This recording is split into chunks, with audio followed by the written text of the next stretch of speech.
Hello and welcome to Economics Unit 4, pages 27 through 28. This time we are going to cross out questions 1 and 3.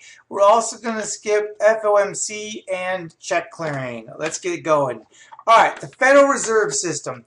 The Federal Reserve System sets monetary policy, which is changing the rate of growth to affect the cost and availability of credit.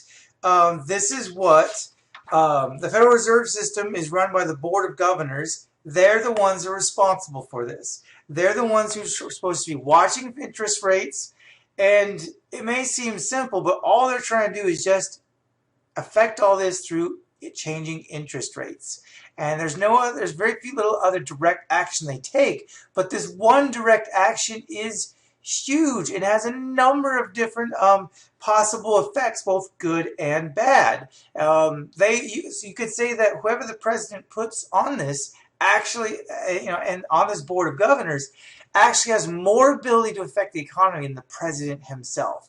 The ability to change interest rates, which is the cost of credit, makes a huge difference on how the economy performs because it affects people's personal loans, businesses' ability to expand through loans, financing, and all the things we've talked about. We've talked a lot about interest rates.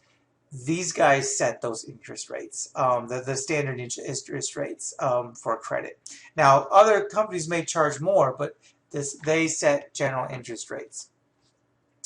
So functions of the Fed, things that the Fed actually does. Again, the Fed is short for Federal Reserve.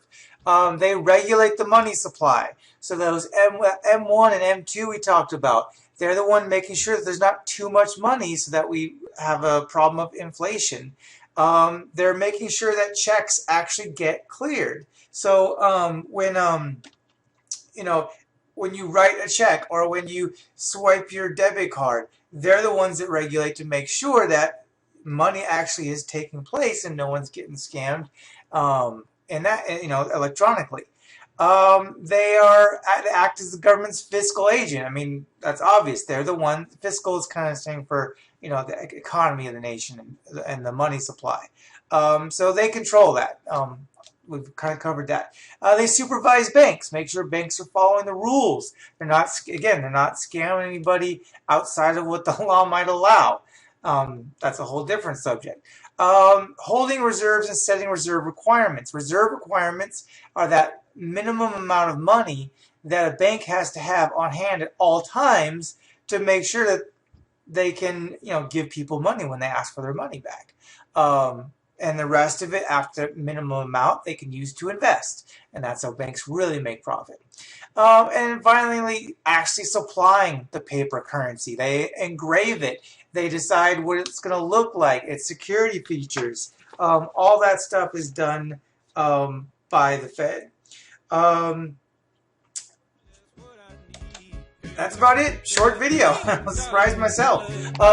Don't forget the quiz. Go on to the next video assignment, Econ Unit 4, pages 29 to 30. Thank you.